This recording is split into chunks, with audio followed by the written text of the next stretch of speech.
Hi there, Phil Smythe coming to you from Japan, and this is my first in my series about the teachings of Peter Drucker.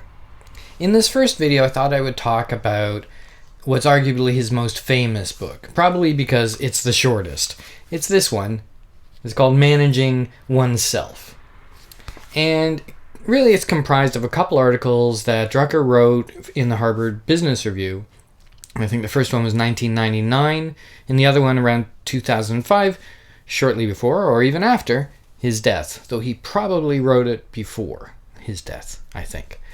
And this short book kind of acts as a set of guiding principles about how to improve your work life and how to improve how you relate to yourself. I don't think Drucker ever saw himself as a philosopher. Manuel Camp was a real pissant who was very rarely stable. I was a boozy beggar who could think you under the table. David Hume could out-consume Wilhelm Friedrich Hegel, and Wittgenstein was a beery swine who was just a schloster Schlegel. But that doesn't stop his work from occasionally being profound. So the first thing that this book talks about that is really interesting is it's all about building your strengths. The quote in here, kind of the quote of the book really is, most people think they know what they're good at, and they're usually wrong. And the only way Drucker says, I'm going to stop saying Drucker says, because a lot of this is his words interpreted through my mouth, which is odd. But anyway, so what he talks about here is the best way, in his opinion, to discover your strengths is through what he calls feedback analysis.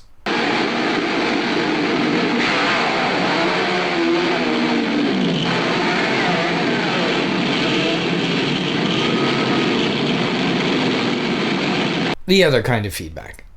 He has 3 steps to doing his way of feedback analysis. And one is, before you do something, write down what you think the outcome is going to be. And this is not like, obviously, make a cup of coffee. I think the outcome is going to be a good cup of coffee, though it could be if you're in the coffee making profession, if you're a barista. But it's more like, I'm going to engage on this marketing plan, or I'm going to write this piece of software, or I'm going to create this video series, and what do I think the outcome is going to be? And then after a period of time, enough time for the item in question to have impact and to be kind of finalized, you compare your prediction with the actual result. And then through this, you can really kind of discover where you are accurately predicting and where your strengths are. And the whole point about this is to focus on building up your strengths. And that includes building knowledge in complementary areas. Like if you're a barista, maybe you want to learn about how coffee is roasted and these kinds of things like this. Or even about psychology of people and how their taste works. So those are all complementary areas that support your strength, hopefully your strength. And hopefully through this feedback analysis, you can also discover what your bad habits are and fix those. For example, not following through. Remember that ideas don't move mountains. These things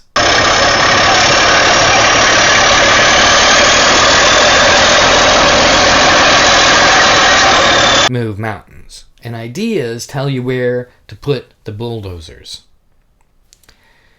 And further on from that, if you're dealing with people, as all of us are, mind your manners. In the law of nature, there's this law of nature that 2 bodies in motion, when they come into contact, they create friction. And this is true as much for people as it is for blocks sliding down a plank like we used to do in physics class. It's all about manners.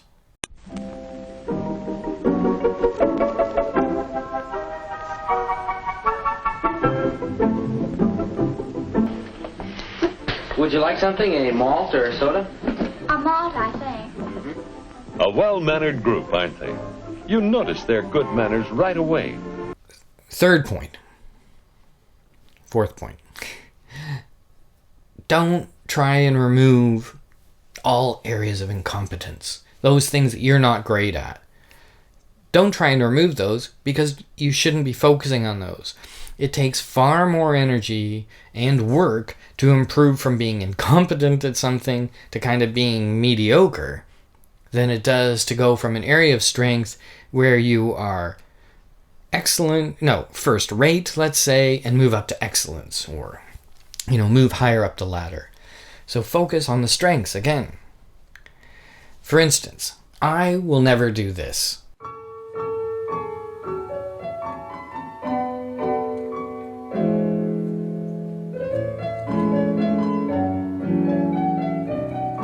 I'll never even become mediocre at it.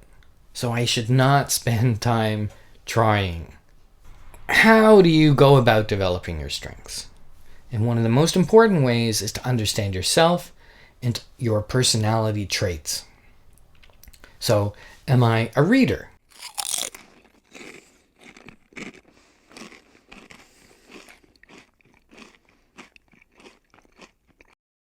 Or am I a listener? How do I learn? How's the best way I learn? Some people learn simply by writing things down and taking copious notes. Churchill is an example from here. Beethoven is another example. Beethoven was really interesting that he said that if he didn't write things down immediately, he would forget them. But if he wrote things down in a notebook, he didn't have to go back and look at the notebook. He remembered things. There was something about the act of writing that pushed that information into his brain. How do you learn? Do you work well with other people? Or are you a loner? Do you produce results as a decision maker or as an advisor? Personally, I think I'm more on the advisor side. And don't try and change yourself. If you discover these things, if you're someone who learns through listening, if you're somebody who, learns by writing things down, if you work well with other people, if you work as an advisor, that's you. Don't try and change yourself. It just doesn't work. But work hard to improve the way you perform. Again, build your strengths. Push yourself in the areas that you're already good at. Now, the other thing that Drucker talks about in this book is values. And ethics, that's the thing where you have to say, well, what kind of person do I want to see in the mirror every morning? And organizations, like people, have values. And to be effective in an organization, a person's values really has to be compatible with the organization's. And values are, and Drucker says they should be, the ultimate test of who you are. And so after answering your 3 questions about what are your strengths,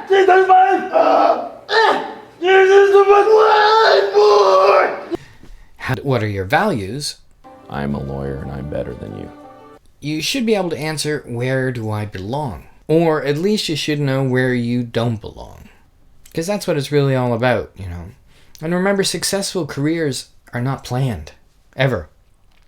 They develop when people are prepared for opportunities because they know their strengths, their method of work, and their values. That's a very important lesson, I think, that, don't try and force yourself down a career path. You have to know yourself first before you get into that. The next section of this little book, there's a lot in this little book. See, in the next section of this little book, Drucker talks about planning. And Drucker was big on the 18-month plan. And, a plan can usually cover no more than 18 months and still be clear and specific. Where and how to achieve results in 18 months. First of all, the results should be hard to achieve. They should require stretching. But they should be within reach. The results should be meaningful. And the results should be visible and measurable. Measurements, measurements. We couldn't live without them. And then from this, will be the course of action. What to do, when and how to start, and what goals and deadlines to set. And remember, again, this is 18 months. 5-year plans, business or otherwise, are BS. America's leading industry is still the manufacture, distribution, packaging, and marketing of bullshit. People who write 5-year plans, 5-year goals and business plans, they are, as we say, doolally.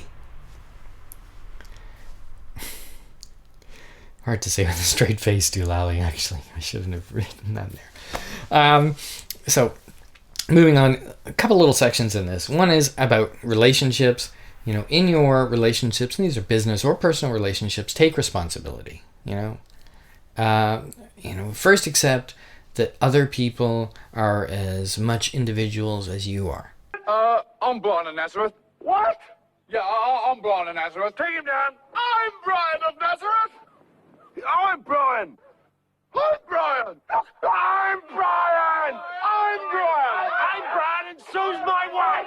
Treat the people that you're in relationships with as human beings. I always say, treat other people like you would want to be treated. Sometimes I slip and I fall in that. And take responsibility for communications,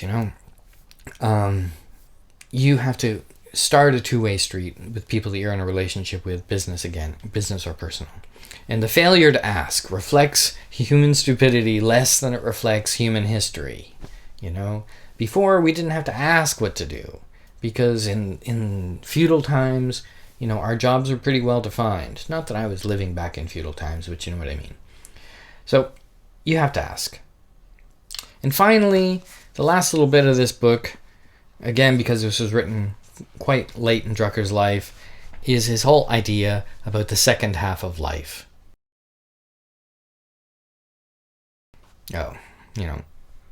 And I'm in the second half of life. Yeah.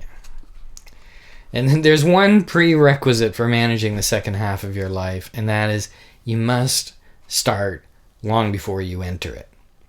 In other words, if you're not volunteering in your 30s and 40s, then you're probably not going to do it after you're 60. Good afternoon. My name is Russell, and I am a wilderness explorer in Tribe 54, Sweat Lodge 12. Are you in need of any assistance today, sir? And remember that, times change fast now. And it's quite probable that you're going to outlive the company that you work for unless you work for yourself. So that's managing oneself. I hope you got something out of that. It's again, the simple lessons are play to your strengths, plan, feedback analysis, and take responsibility. So I hope you liked it. This is number 1. I've got another Drucker book that I'm going to start going through in video number 2, and we're going to go on that through 2 through X, probably 2 through 12. Anyway, I'm excited about this stuff. Please subscribe. There'll be a subscribe button somewhere. I've got other videos on here that might be of interest to you, and we'll see you soon.